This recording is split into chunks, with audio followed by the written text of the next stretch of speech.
And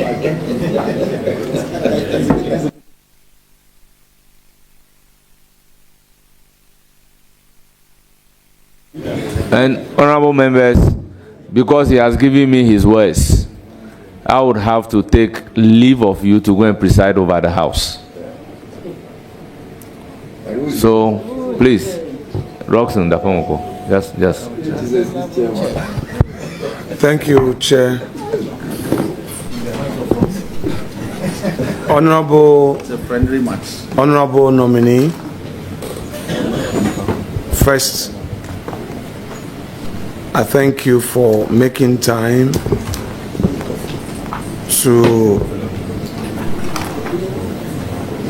answer questions as part of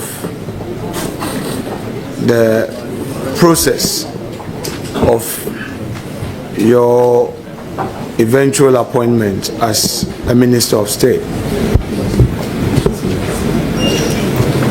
Let me also commend you for availing yourself for this process. I've sent you a paper.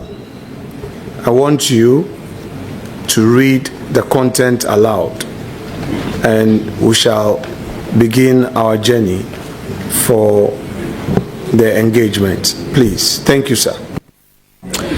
Thank you, Chairman. The paper handed to me has the peace prayer of St. Francis of Assisi. Lord, make me an instrument of your peace. Where there is hatred, let me sow love. Where there is injury, pardon. Where there is doubt, faith. Where there is despair, hope. Where there is darkness, light. Where there is sadness, joy. O Divine Master, grant that I may not so much seek to be consoled as to console, to be understood as to understand, to be loved as to love. For it is in giving that we receive, it is in pardoning that we are pardoned, and it is in dying that we are born to eternal life. Amen. Fortified by this, I'm sure your faith will lead you to provide the necessary honest answers that will be required for the purpose of this engagement. My respected colleague, you rightly said that you and I have known each other for many years. Rightly so. In my days as an entrepreneur at Trade Fair, where I was running my transport logistics business, you as a young man rented some of my trucks to do business, and we've had a very excellent relationship since then. I won't be the person to obstruct your career path. In the least, I should guide as your senior brother. Going through your CV, you are 85 born, I'm 78. I've seen a lot that you are yet to see. Now, the Chief Justice of the Republic of Ghana. My respected colleague, Honorable Abu Jinapo, had posed a question to you regarding views you had earlier expressed about the Chief Justice.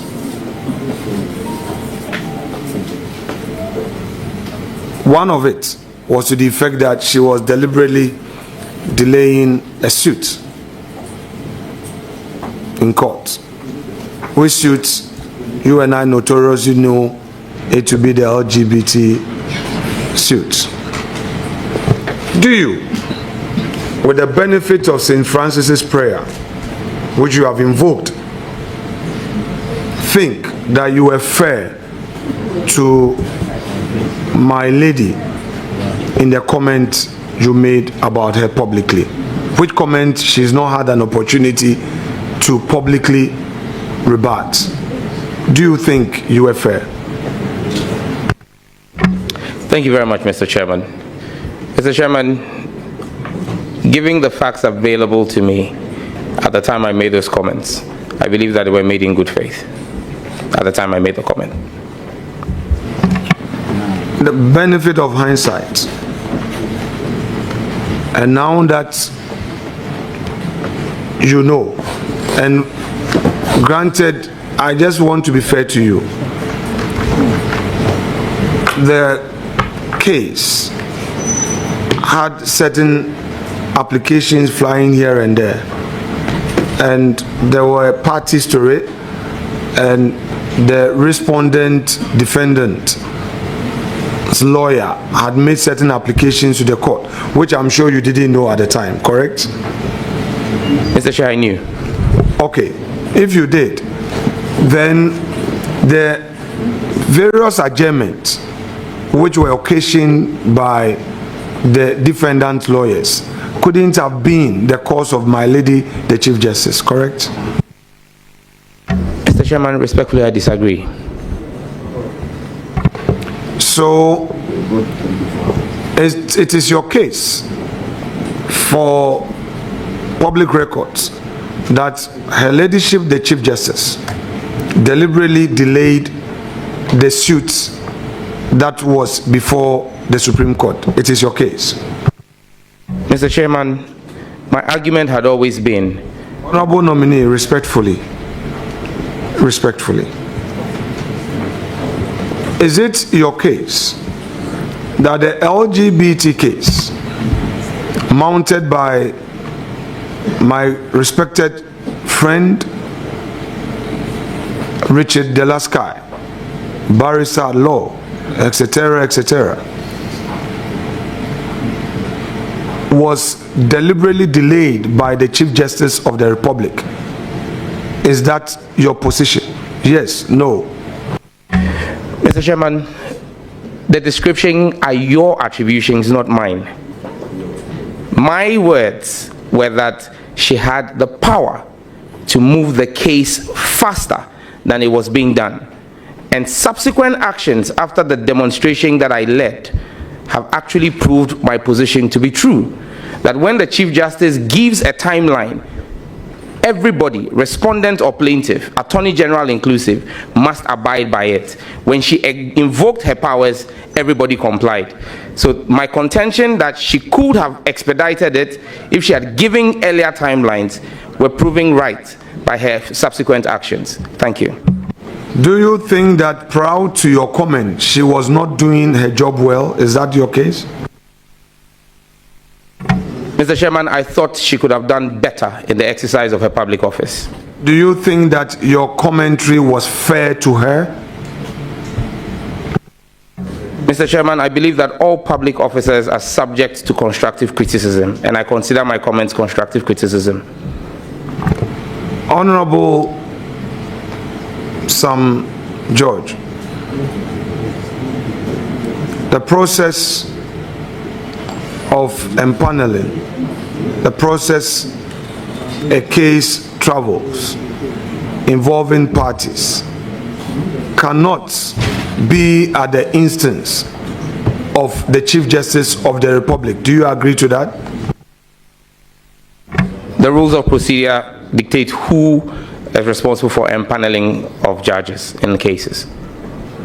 Do you have evidence that my lady, the Chief Justice, delayed in empaneling justices for the case? Mr. Chairman, there was never a question about a delay in empaneling. There was a question about a delay in hearing. What occasioned the delay in hearing?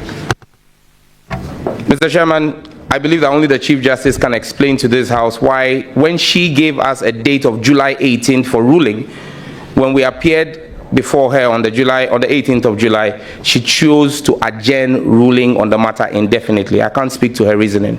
Were you a party in the case? Not directly, sir. Were you a party in the case? Were you a party in the suit? Yes, no. Not on the record. Had you filed as an interested party in the suit, Mr. Sam George? Not on the record. Was it fair? I have a follow-up, Mr. Chairman. I have a follow-up. Leader, you just Chairman, thank you very much. Honorable nominee, you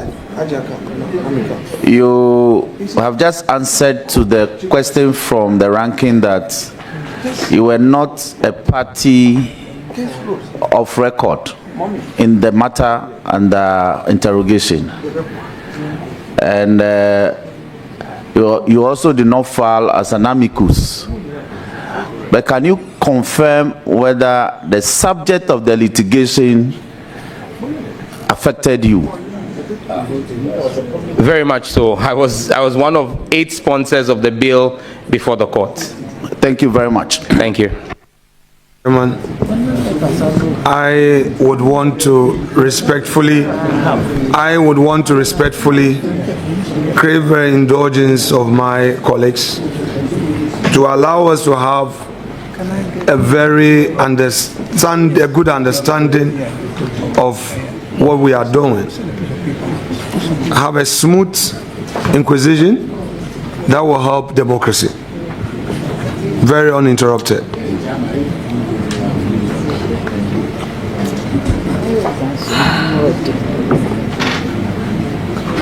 So, you have answered to a follow-up question that you had an interest in the case.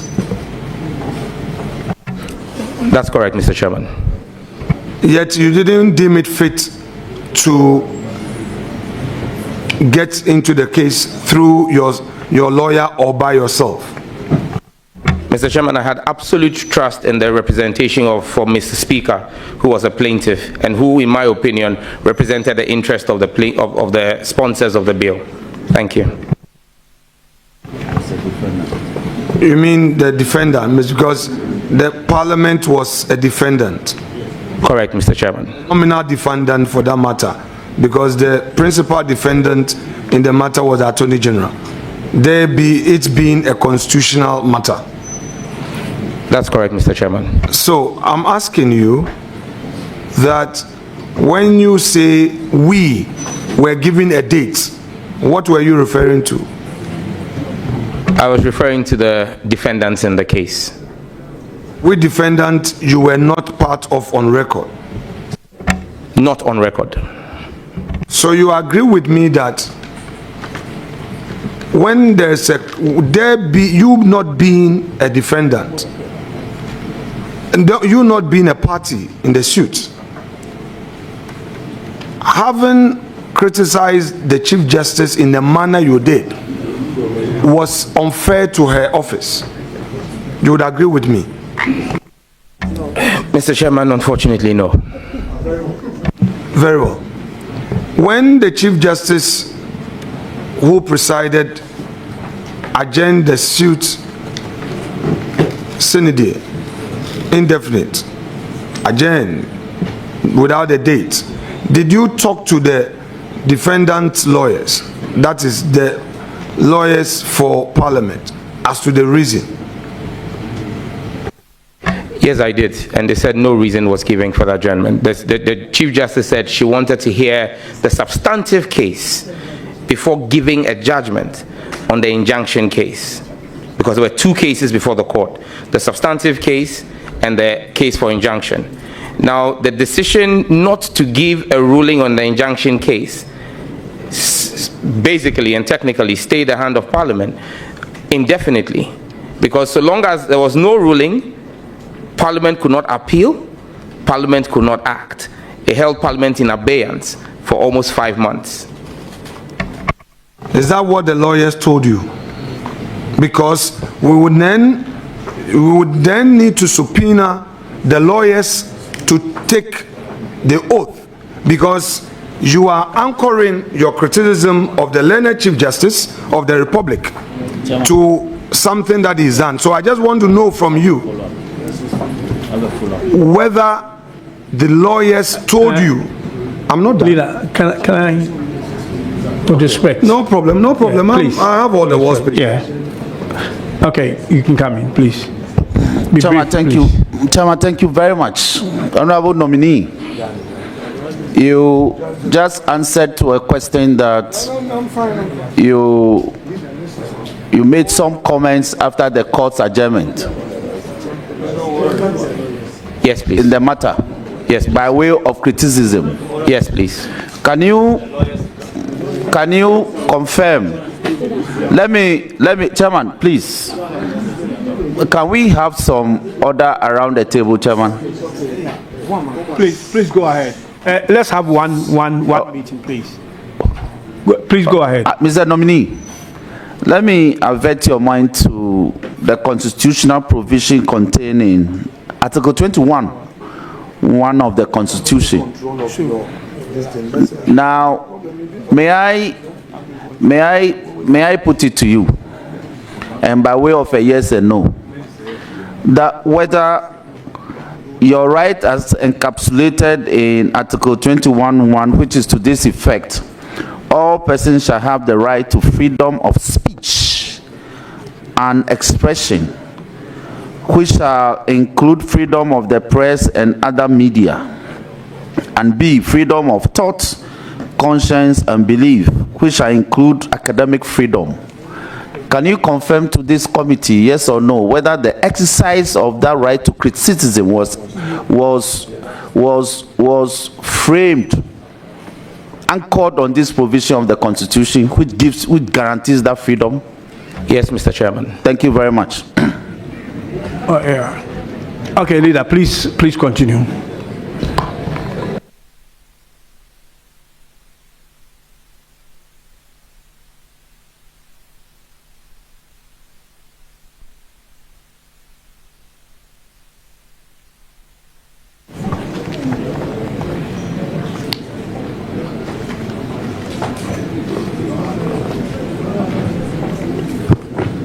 Mr. Sam George.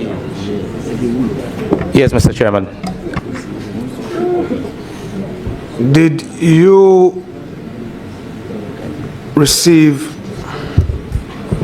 any information regarding the reasons for the adjournment sine die from the lawyers for the second defendant parliament?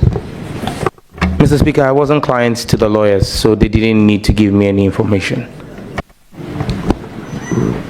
Did the lawyers tell you that the inability of the court to make a pronouncement on the said dates affected the work of Parliament? Mr. Chairman, I don't think it's in the place of the lawyers to determine what affects the work of Parliament. That's the role of Mr. Speaker. Thank you. You had said that because of the decision of that day, Parliament could not proceed with its work, and that affected its work for some 5 months, correct? That's correct, Mr. Chairman. Did that information come from the lawyers to you?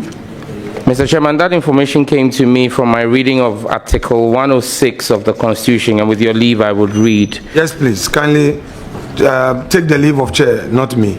Yes. Mr. Chair, do I have your permission?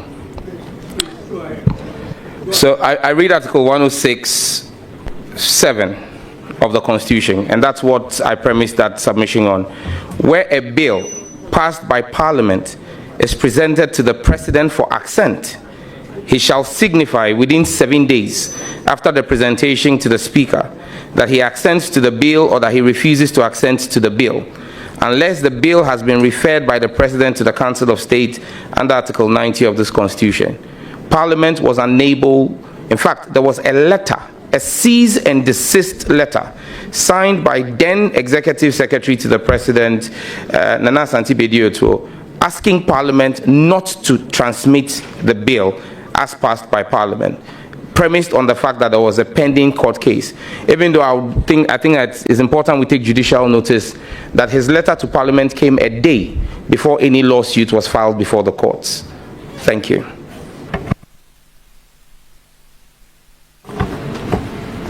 I am asking you,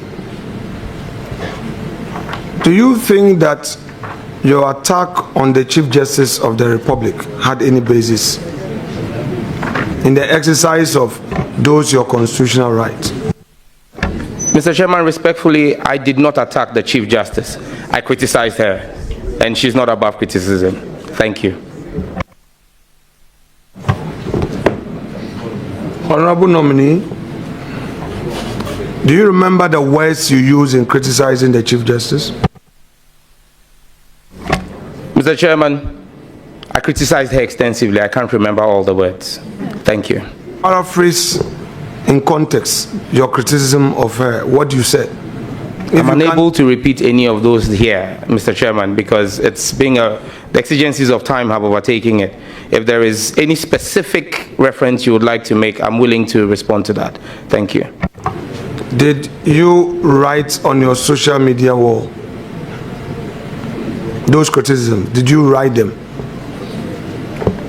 I want to believe that I express my views on social media house. Yes.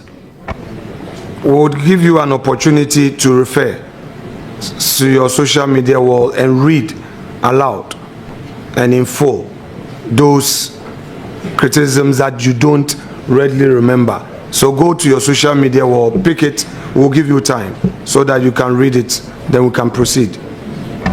Mr. Chairman, I don't know about the ranking member, but I'm extremely active on social media. In fact, one of the most active politicians in this country on social media.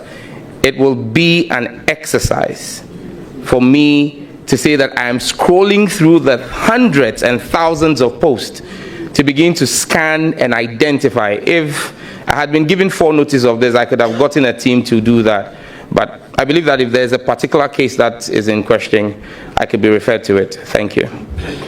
Mr. Chair, our proceedings allow a member time to rely on an important document. Therefore, if the member will need time to go through the particular post, we would give him the time. He should be able to furnish us with that. So, Chairman, with the greatest respect, let him have the time to make that available. Mr. Chairman, if there is the need for evidence of that, I can subsequently provide that to the committee. I can print out my entire timeline history for the purposes of the committee, because I will not be able to tell what would be of interest to the questioner. So I'll print out my entire timeline for the committee subsequent to this engagement. Thank you.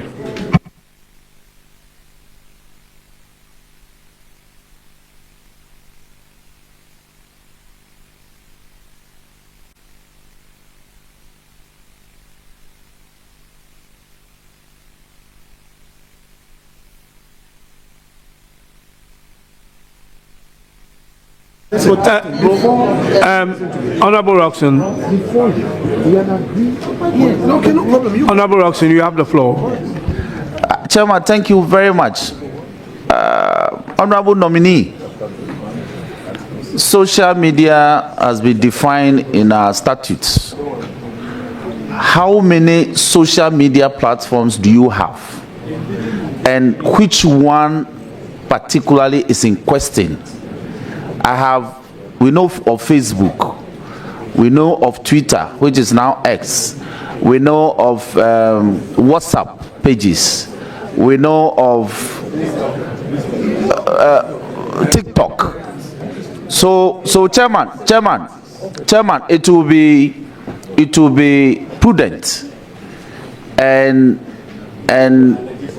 for the ranking member to be specific, because social media refers to a plethora of other media platforms that are deployed in cyberspace.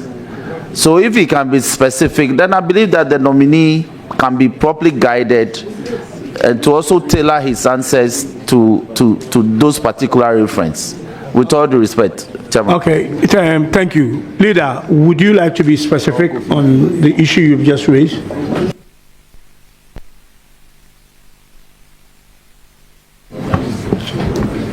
Chairman, before I proceed, I want to suggest to you to kindly reiterate an earlier call by the chair of this committee, which call was to some of our colleagues who join us but are not members. I don't want to mention a name. I repeat, I don't want to mention a name. But I want to urge my colleagues who are joining us, you may say something not for the records, but when I hear, I would respond to you. Let us ensure decorum. This exercise requires mutual respect. Some of you are knowing Sam George for the first time. The minority is supposed to do its work. So if you are a first timer and you are here by the grace of God, take this opportunity and learn, and not to call your leader names. If you attempt to act in a manner unbecoming of a backbencher who has just joined parliament, you will be schooled to know the courtesies that are accorded leaders, especially when a leader is on a firm ground in his duties. Honorable nominee, my respected colleague, in your own words, you have had the occasion to criticize the Chief Justice of the Republic in a matter that you were not a party to, correct? Correct. In your own words, these criticisms were written on your social media platform, correct? Not exclusively. Other times I spoke about them on national media platforms. So for our purpose, let's deal with those that you wrote on your social media platforms, correct? Very well, Mr. Chairman. Very well. Now, my question to you is, do you remember the exact words that you used in describing the Chief Justice in your criticisms? It will be difficult because, like the Majority Chief Whip had pointed out, I do not even know which specific platform you're referring to. I have accounts on Facebook, in fact, 2 accounts on Facebook, a private page and an official page. I have an X account, I've got an Instagram account, I've got a TikTok account, I've got a LinkedIn account. So it's like, once again, I repeat that out, Mr. Chairman, I'll be grateful if specifics could be applied to the issue here. Thank you. So my question to you is, which of the platforms did you use in your supposed constructive criticism of the Chief Justice in a matter that you were not a party to?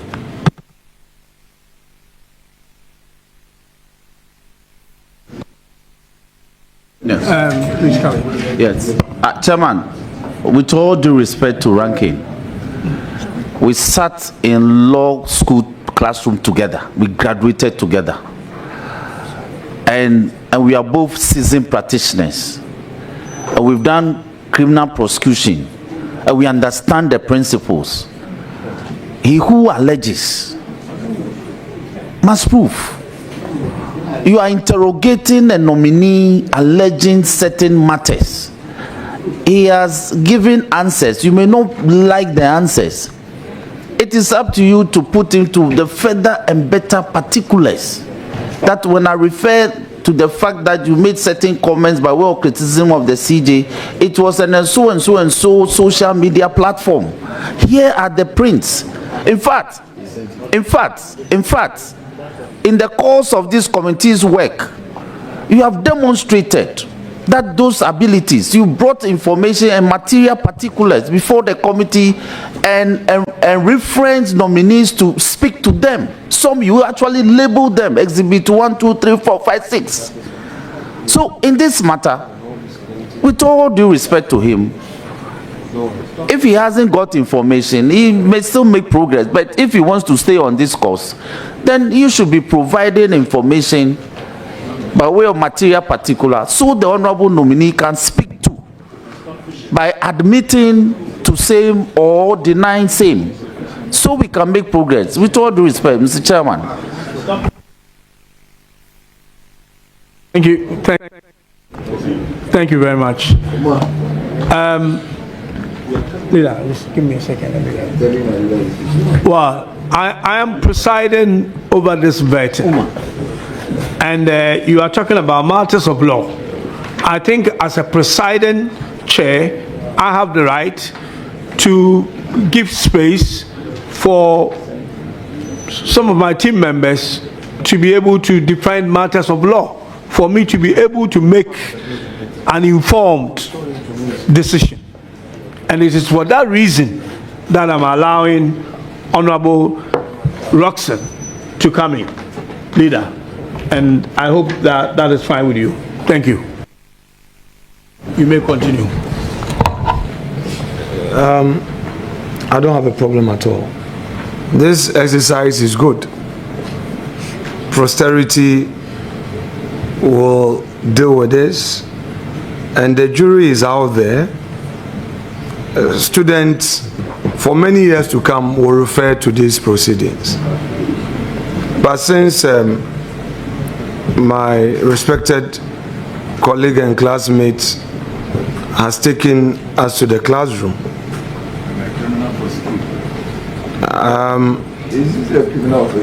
the classroom that we are, we have to do some exercise there. The issue that is being discussed has been attested to by the nominee. It isn't the case that he's denying knowledge of any criticism. He said he has done so, and he says he stands by it. It is on that basis that I am asking him. He should tell us the very thing that he is admitting to. He should tell us where he did it. He himself said some was by words of mouth on platforms. He said it in the media. Some too he posted them. So he should be able to tell us in an honest way where he posted them. If, as it were, he had said that, oh, he doesn't remember ever saying it, he hasn't said anything at all, then I would ask him to identify a document and speak to it and find out whether he is the one who authored it. But he says he has done something, and I'm asking him to now tell us where he did it. It's as simple as that, Chairman. So he's supposed to answer that question. Thank you, Chairman. Chairman, once again, I reiterate my answer that I'm unable to know which of the platforms I have posted on that he is referring to. And let me state for the records, what was put to me was the fact that I had attacked the Chief Justice. I have not admitted to attacking the Chief Justice. I have stated that I have criticized the Chief Justice. It doesn't amount to an attack on her. It's a critique of her. But I'll be grateful, and I'm willing to identify any documents that are available, and I'll speak to them with all integrity and honesty. Thank you. You have your constitution with you? Yes, please.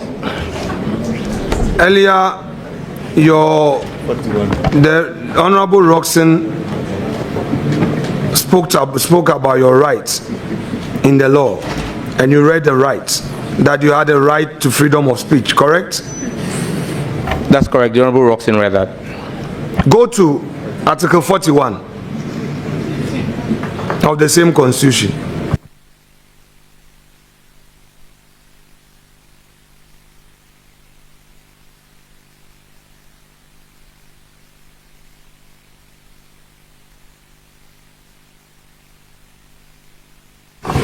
Read the side notes.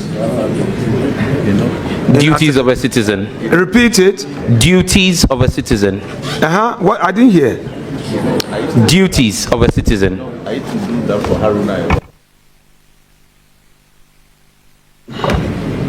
Go to Article 41D. Read 41D aloud. The exercise and enjoyment of rights and freedoms is inseparable from the performance of duties and obligations, and accordingly, it shall be the duty of every citizen to respect the rights, freedoms, and legitimate interest of others, and generally to refrain from doing acts detrimental to the welfare of other persons. Very well. Very well. I shall, Chairman, with your leave. Chairman, with your leave, I shall, through you, forward to the nominee a document for him to read aloud. I have a series of them. Read number 9. Number 9. SB 1 series. Must we be prompting you? What is this? We have agreed to do so.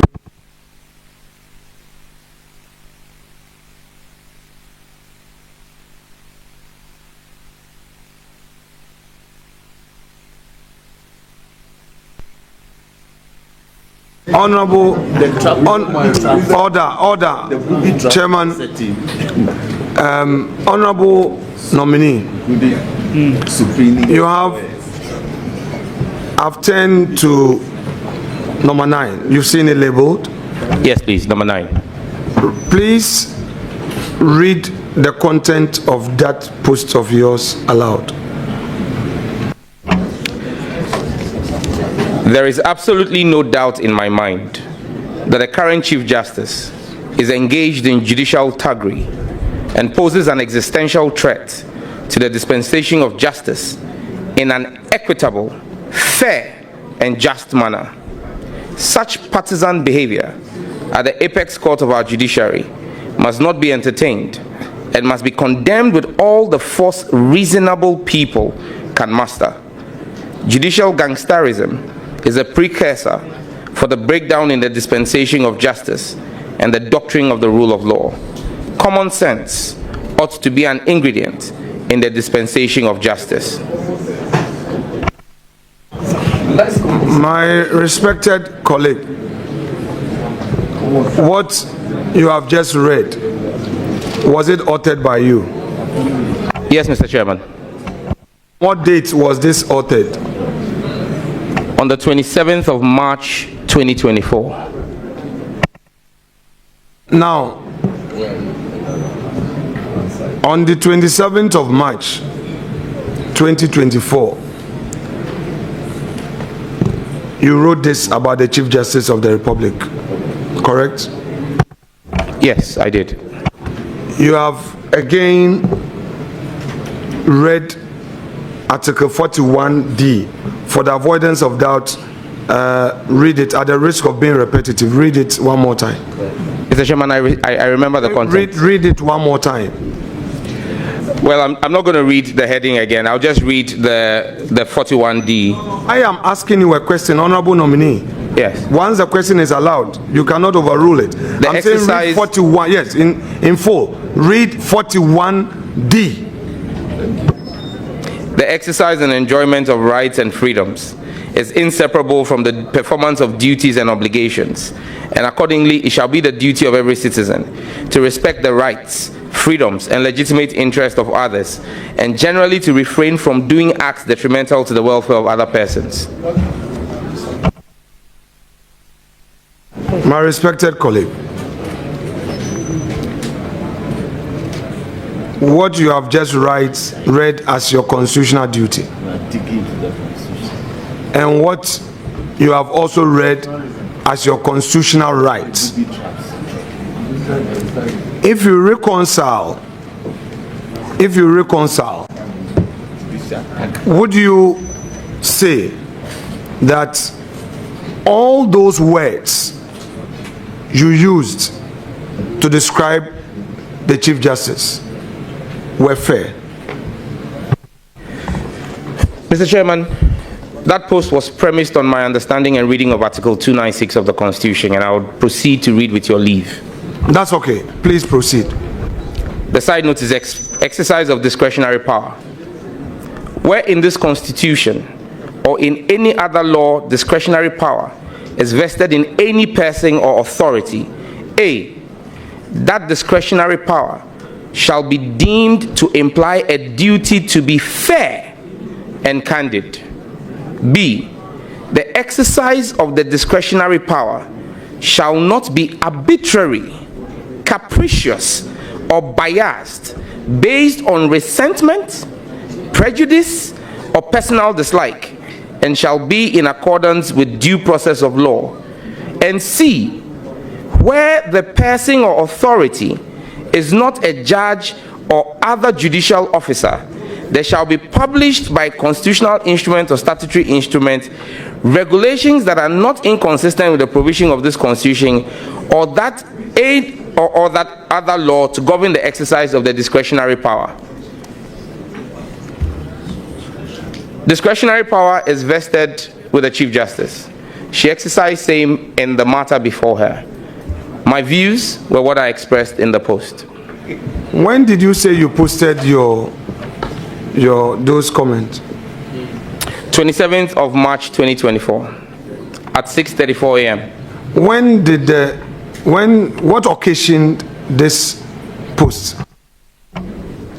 Activities that had gone on the previous day in court. Can you share with us the activities that had gone on in the previous day in court, and in which matter? It was in the anti-LGBTQ case, the case you referenced earlier on. I don't really remember all the details, but I'm fully aware that my comments were in reference to the actions that had happened the day before in court. You had earlier said that your criticism was premised on a July 28th disappointment. Now you are referring to a March post. So which is which? Just reconcile. Chairman, at no point in my previous answer did I say that my displeasure with the Supreme Court and the Chief Justice was exclusive to the July 18th ruling. The case had started in court from the 5th of March. I made reference to the fact that the July 18th ruling is what led me to lead a national demonstration against the Chief Justice. So what exactly did the Chief Justice do to you on the 5th of July, of March 2024? 24, you said 23rd? 27th so of March. This post was 27th of March. Yes. And you are saying that based on what happened in court on the 26th of March. And can you tell us exactly what happened on the 26th of March, which led to such description of the Chief Justice of the Republic? Mr. Chairman, let me be clear that I have answered this already and stated that I don't really remember all the actions that happened there. But again, let me be very quick to add that post this social media post, the Chief Justice has had occasion to write to me on 2 occasions through the Judicial Secretary. The Chief Justice is clothed with the powers of contempt. If she thought and held the view that legally I had erred, the Supreme Court of Ghana is not one that has shied away from using its contempt powers. They have failed to hold me for contempt because I have not erred, and I'm sure that the Chief Justice herself and the Judicial Council and the Supreme Court recognize that constructive criticism is helpful for the dispensation of our justice system. Thank you. So you hold a view that those words used in describing the Chief Justice of the Republic to you remain constructive and nothing less? I hold that view, sir.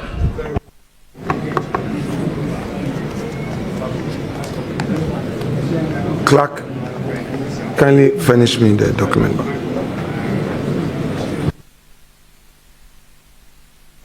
Honorable nominee, please let's go to your CV.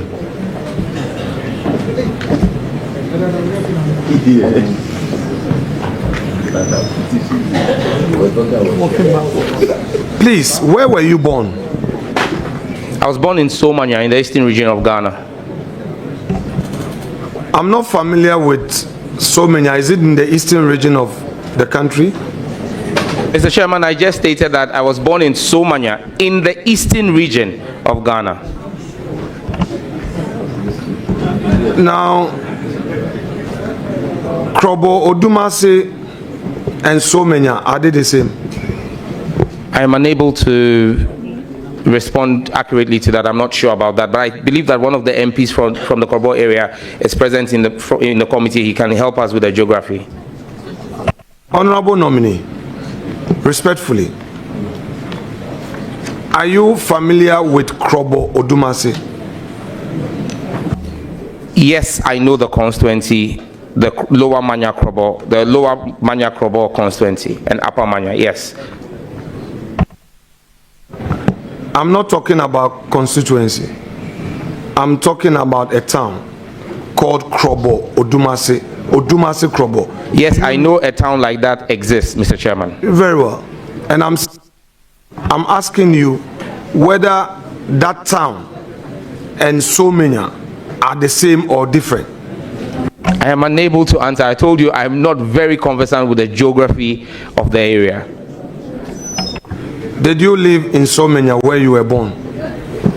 Chairman, before you came in, when I did the introductory part, I stated that I was born in Somanya, but I grew up in Nigeria. My mother is here, my birth mother is here, and if you want her to swear the oath, she will, to testify on at what age she took me. But I was taken to Nigeria at the age of 6 months. At that age, I don't think I would have been in a position to know what my surroundings were. Thank you.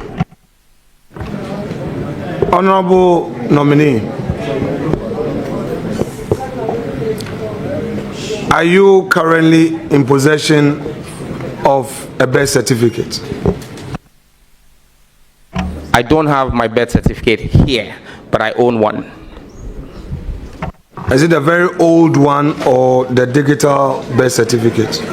Mr. Chairman, it's a very old one. My parents have done very well to preserve it. And that has your place of birth as Somanya? Yes, Mr. Chairman. You are in possession of a Ghanaian passport? Yes, Mr. Chairman. 2 actually, but under the same name. A regular passport and a diplomatic passport, all under the name Samuel Nate George. Thank you. The Ghanaian passport you have, does the place of birth bear Somanya? Both do, Mr. Chairman. So you would disagree with anybody who would suggest that you were born in Odumase Krobo? You would disagree? My parents told me I was born in Somanya. They are the best to determine and tell me where I was born. Thank you.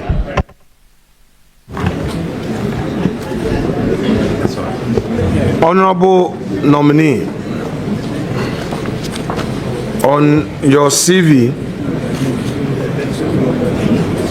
you have indicated that you have undertaken a number of courses. Yes, Mr. Chairman. But before then, you have indicated that you speak English, Ga, Dangbe, and Twi. Yes, Mr. Chairman. Do you speak any language of Nigerian origin? Also Yoruba, dear sir. You speak Yoruba? Yes, I do, and a bit of Igbo. I can tell you my name, Ahambu Sam George. Don't pay attention to my questions. Pay attention to my questions and then answer my questions. Not for the gallery, but for me. All right? Do you speak Yoruba? Fairly. You speak a bit of Igbo? Yes, please. To take the leave of Mr. Chair to amend your CV to include Yoruba. With the leave of Mr. Chairman, if it pleases the committee for me to have to, but I just put the Ghanaian languages I spoke on my CV. But it is here you stated languages spoken. Languages spoken. So I'm asking, since you say you speak Yoruba, that would you want to take the leave of Mr. Chair to amend to reflect that? Yes, Mr. Chair, it can be amended with the leave of Mr. Chair. Leave granted, amendment accordingly carried out.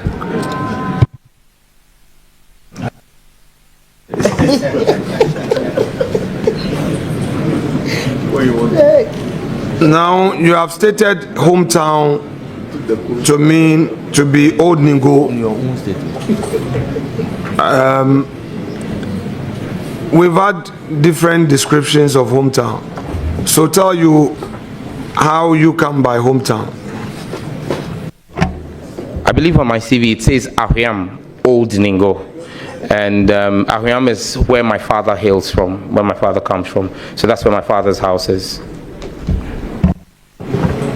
And mom too from there? My mom is from Old Ningo town itself. Your CV page 1, you have indicated that you have a BSc Agricultural Engineering, Soil and Water Engineering specialization from KNUST.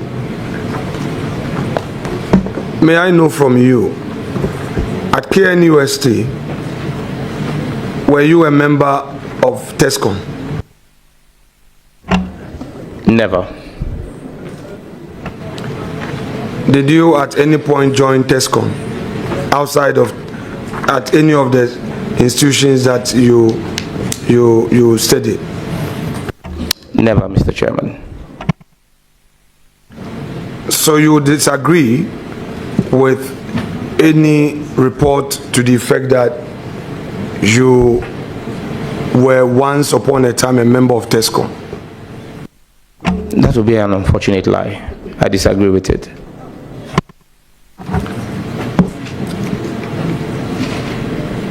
The states,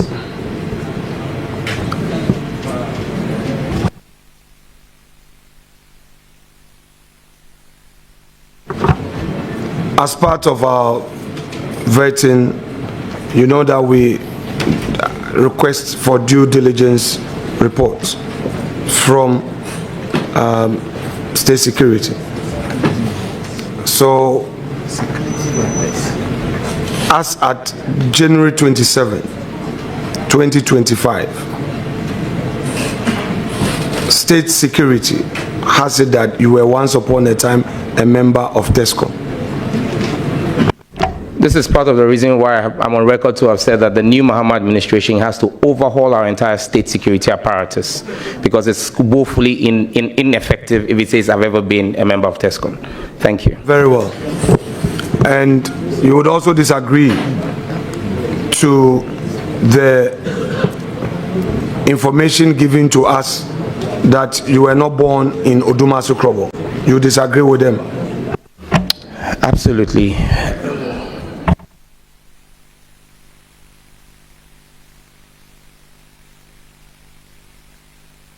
Now, you have on page 2 of your CV. Let's go to page 2. You said you have executive masters in international strategy and diplomacy, London School of Economics and Political Science, correct? That's correct, Mr. Chairman. You have the certificate with you?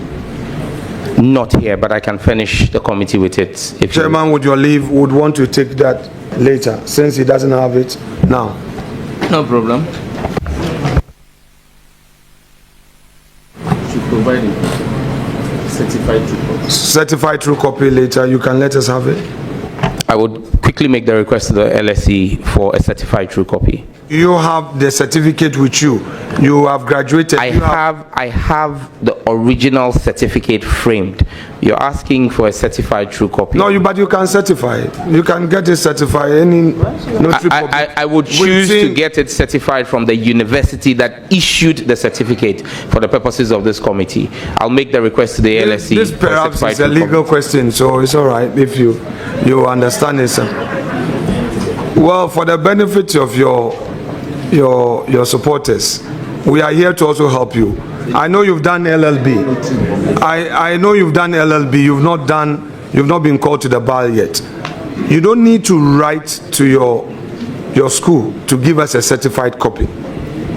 Once you are in possession of the original, a notary public who cites the original can certify. That is a law which they should know. Now, would you be able to furnish us with a certified copy of that certificate? If it pleases the committee, Mr. Chairman. When did you start the program and when did you finish the program? September 2021, and I submitted my dissertation in July 2022. How did you pursue the program? In person. Now, at all material times, you were a member of parliament. September 2021. You said when did you finish it in 2022? In July 2022. So between September 2021 and July 2022, you were a full-time member of parliament. And this school is in the United Kingdom. So share with us how you pursued the program. Mr. Chairman, I believe that speaks to my dedication and diligence when I put my mind to something. I spent most time... nominee, how did you pursue the program? Mr. Chairman, that's where I'm going to respectfully. I'm just saying that to help you go straight so that we can finish with you on time. Mr. Chairman, my program was an executive master's program, and I had multiple class periods and assignment periods. So in every month, we had 10 days of physical contact. And then you had essays that you had to present or submit in the ensuing period until the next class. And so again, if the committee would want for me to show evidence of my travel record, I will show how I spent 10 days in London with the leave of Mr. Speaker sometimes, and when I returned to Ghana to make sure that I stayed within the courses. And I had to do that between September and May. June, July, and August. June and July were not, you didn't need to be in person because that was when we're working on our dissertation. Thank you. Okay, so you are telling us that, so from September, every month, you were spending 10 days in the United Kingdom, every month. Give or take, yes please. No, let's be specific, because you say we can check that from your travel records and all. I just want us to be very specific in the answers. So September, when you started in September you went to UK for 10 days and came back, correct? Mr. Chairman, that's why I said give or take. There were times when, because of travel periods, and that was at that time, there were still COVID travel restrictions. So there were times when I had to spend 14 days. There were times when I was able to do 12 days because the regulations in the UK were very fluid at the time. For sometimes, at the early parts, you had to do a 2-day quarantine after entering the UK before you could make yourself available. So yes, I may have gone to school for 10 days, but my travel time included 2 days of quarantine when I entered the UK, so it could have been 12 days. So give or take, it was 10 days at every time. So you were doing it month on month, correct?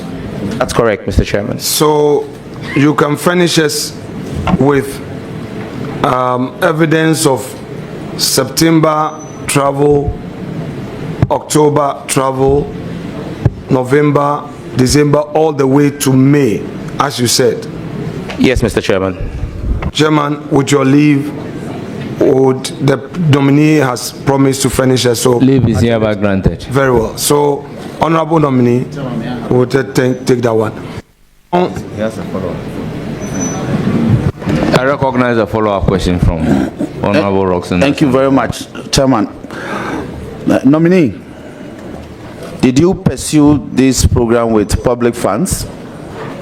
Absolutely not. Fully funded by myself. Now, this program, do you have an online component of it? Yes, please. The submission of your essays and all of that. No, Please.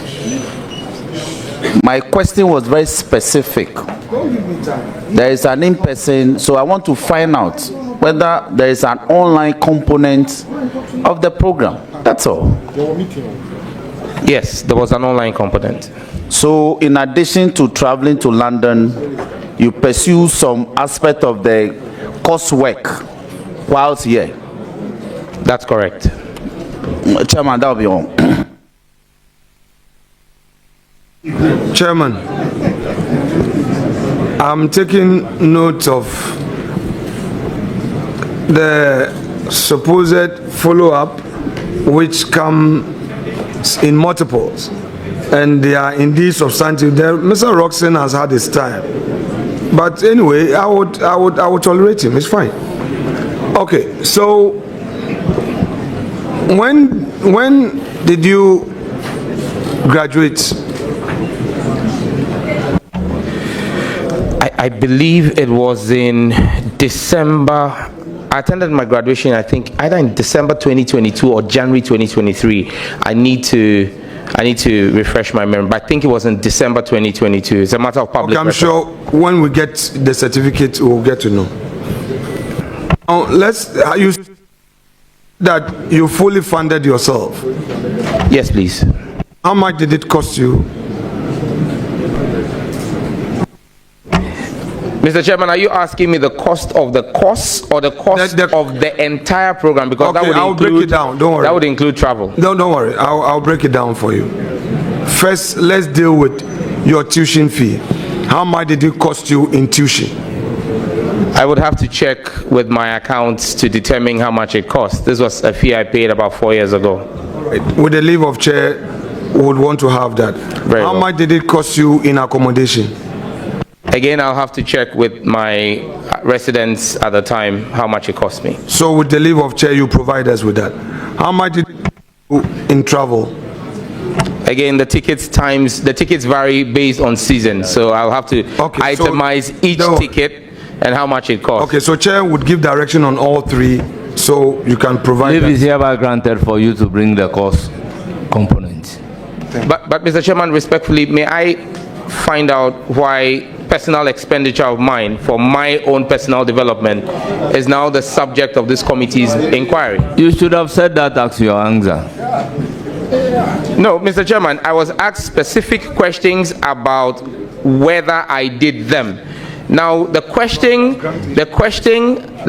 of providing same, I said I don't have that here, and it would take the leave of the chairman. So it's your leave that would make me, and I could get legal advice on if my personal expenditure is the subject of this committee. Thank you.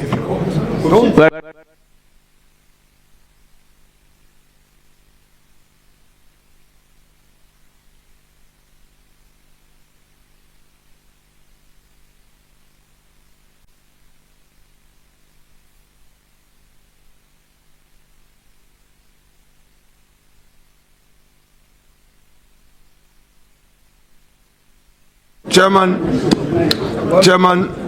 as you've granted leave for those information to be provided, we'll rely on the nominee to make those available through the clerk.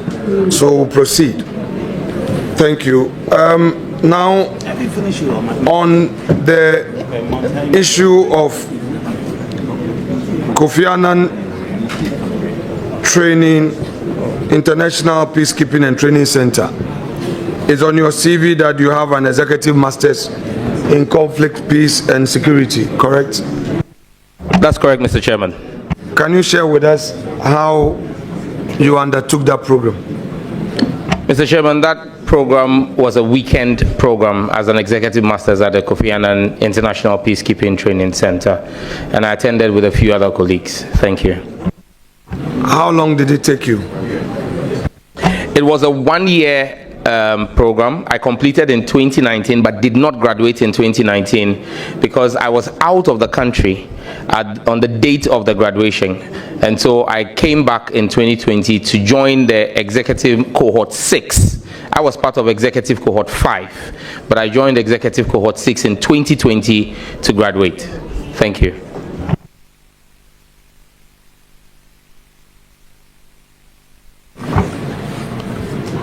Honorable nominee, back to your CV, you indicate that you've had a certificate in leadership and managerial skills from NDPI. That's correct. Are you able to furnish us with the certificate? I will do so if with the leave of the chair.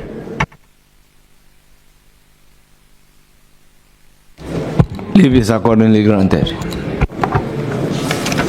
Now, have you any registered company, a limited liability company, that you operate outside of your work as a parliamentarian? I currently do not hold ownership of any company that I operate outside of Parliament. Prior to this period, were you previously an owner of a limited liability company? Yes, prior to coming into Parliament, yes, I was. Can you furnish us with the name of this company? The first company I think I registered was Events and Multimedia Ghana Limited. When did you register this company? Chairman, I don't readily remember. What is the name of this company? For emphasis, I will repeat it, Events and Multimedia Ghana Limited. Who are the other shareholders apart from you? I don't readily remember, and the company is defunct at the moment. At what point did this company become defunct? Upon my entry into Parliament, I stopped working. When you were operating your company, were you taking only private jobs or you were also doing government jobs? I never took a government job. Go through your CV, share with us where on your CV you have provided information of this, your company.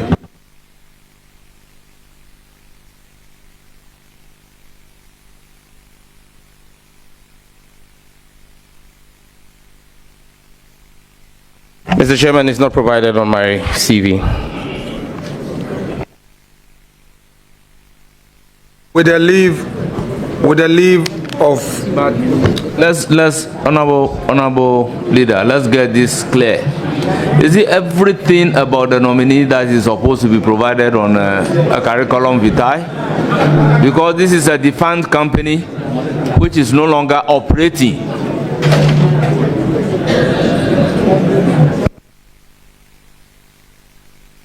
Chairman, respectfully, the nominee has provided us his own CV. The CV, he talks about personal data.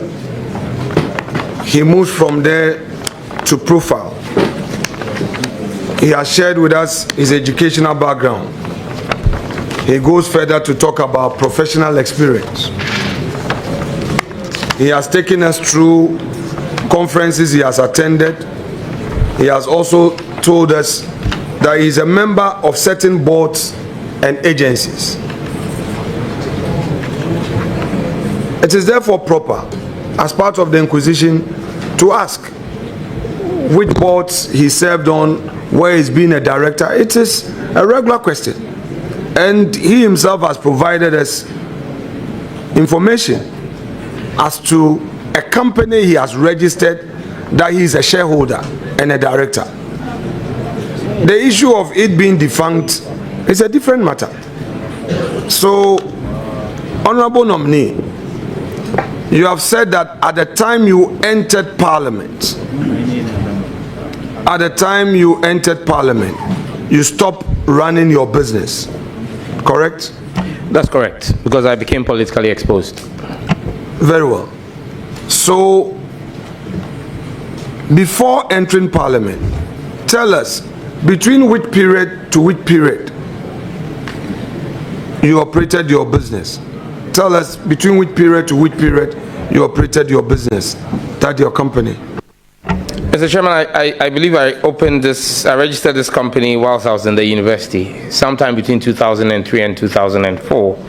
I left the university in 2005, and I believe that I stopped running I stopped getting any businesses after I was appointed communication specialist at the president in 2014, because at the time the clientele I had required that they couldn't work with me as a PEP. Thank you.